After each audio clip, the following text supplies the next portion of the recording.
Hey everybody, my name is Tosan and I wanted to make a quick video guide to go over some fundamentals of Battlerite gameplay that I think every player needs to know.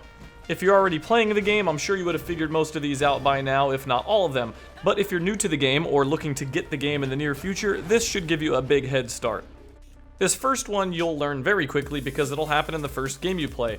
But just so there's no confusion at all, at the start of every round, you'll get to choose one of 3 upgrades to your character or one of your abilities. These are called Battlerites. They're basically perks that improve your character in some way. It's always going to be the same 3 options for each round. So the first round is always going to be these 3 options for Croak, as you see here.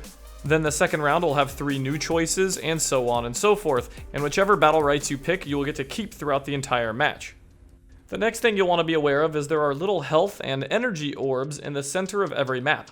Although the layout of every map is a little bit different, there are always green and orange orbs near the center somewhere. The orange orbs are for energy and the green are for health.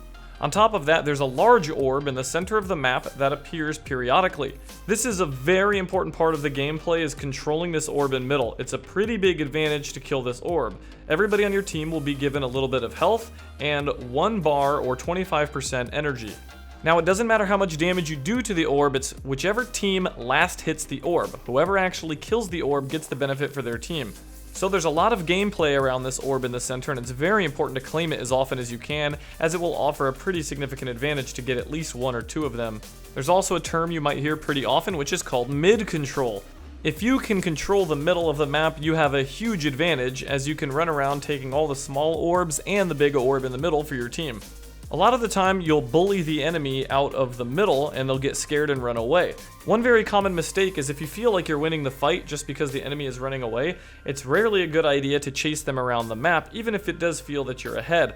But it's always the safer and smarter option to control middle and claim all the orbs for yourself. Not only will this give you a big health and energy advantage, but you won't even need to bother chasing the enemy most of the time because they'll see that you're getting a huge advantage and that they're getting further and further behind, and they'll eventually have no choice but to come and contest middle.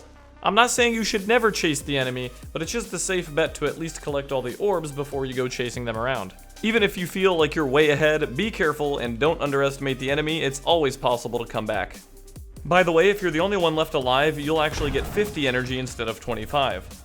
Also in the middle, where the orb spawns, there's a ring that indicates when the orb is about to spawn. Once the ring fills up, the orb will spawn, so get ready to snag it for your team.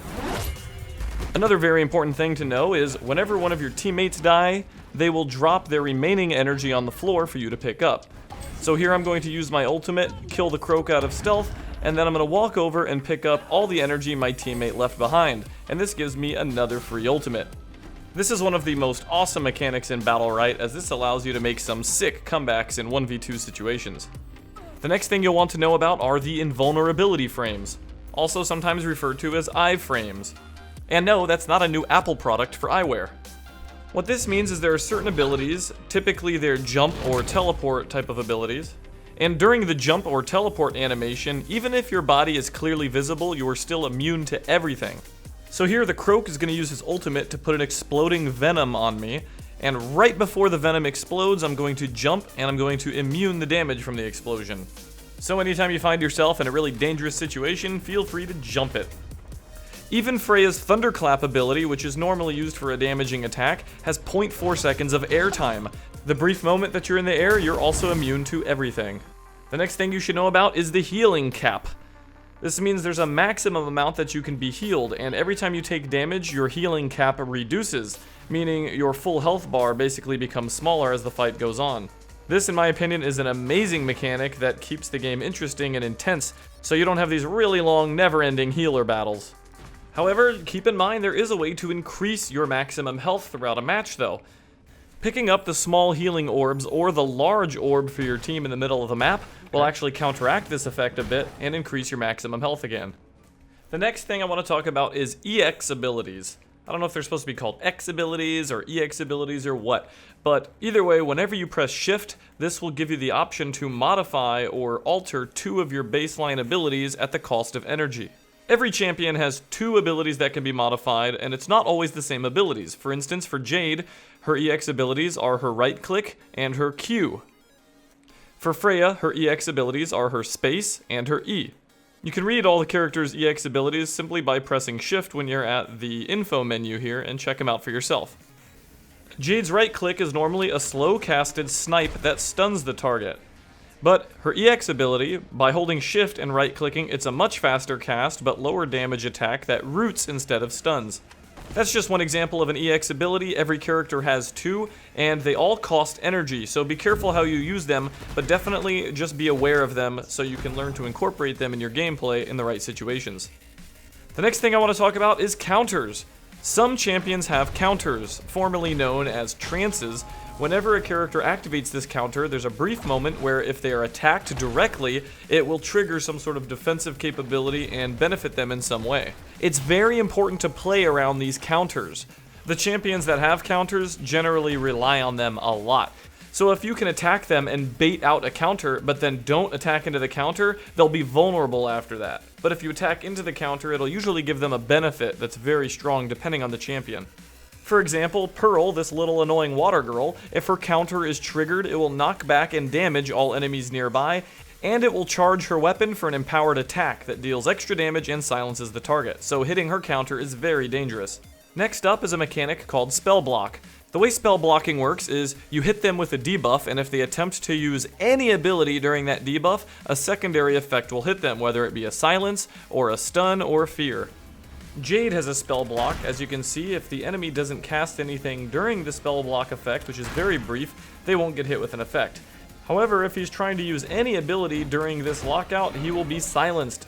Just like counters though, you can outplay these abilities. Try to anticipate when they're going to use it and then don't trigger the effect, and that'll be very good for you and very bad for them. The next thing you need to know is cast canceling. You can actually cancel anything with a cast time, even if it's very brief. You can even cancel ultimates or counters. For example, on Jade, this is exceptionally useful with her snipe. Fake the snipe, bait out the counter, and then snipe afterwards. The default binding for cancel cast is C, but you can change it to whatever you want. Next up is sudden death. I actually learned about this one the hard way.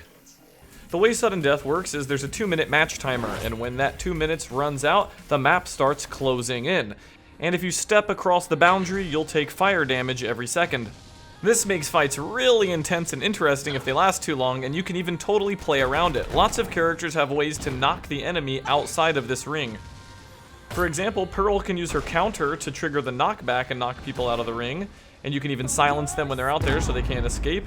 Even with Pearl's shark, once you cast it, you can recast it and choose a location for the shark to spit them out. So you can totally spit them out of the boundary, and try to trap him with a bubble. Well, too bad he jumped back in the circle, but you get the point. Just about every champion has a way to play around sudden death and use it to their advantage. The next things I wanted to go over are crowd control abilities, or disables. The various disables are Incapacitate, Stun, Fear, Petrify, Snare, Root, and Blind. They all function a little bit differently. For Incapacitate, what this is going to do is disable the opponent, but any amount of damage will break this effect. Stuns, however, do not break on damage, so this allows you to disable the opponent and beat the crap out of them. Fear effects will send the enemy running in terror with increased speed. Unlike Incapacitate, they can take a little bit of damage before the effect ends, but enough damage will break the effect. Next is Petrify. This is very similar to an Incapacitate. It will freeze them in place. However, unlike an Incapacitate, it will put a shield on the target. So either the effect will run out by time, or if you break the shield, then the effect will end early. Next up is Snares, which just slows enemy movement speed. Next up is blinding effects. Blinds will reduce your vision. This is rather annoying. There's no shared vision between teammates either, so if you're blind, they can't even help you with that. And then there are root effects, of course. You've seen this earlier. All it does is disable the enemy's ability to move, but they can control their character otherwise. And the last thing I wanted to tell new players to this game is that there are no such thing as tanks. There are characters that have a little bit more base HP and sometimes some shielding utility, but just because Bako is a big, burly, manly man with a hairy chest and a shield does not mean he's invincible or even that hard to kill. Targeting in this game is less about particular champions or roles, and it's more about positioning, cooldown management, and opportunity. Anyway guys, that is it for this video for Battlerite tips for new players. I really hope some of you found this useful, so thank you very much for watching. Now I also wanted to give a fair warning to anyone that decides to subscribe to my channel. I do primarily make World of Warcraft videos, but I plan to make plenty of Battlerite videos mixed in as well. So just wanted to give a heads up. Anyway, thanks for watching and peace out.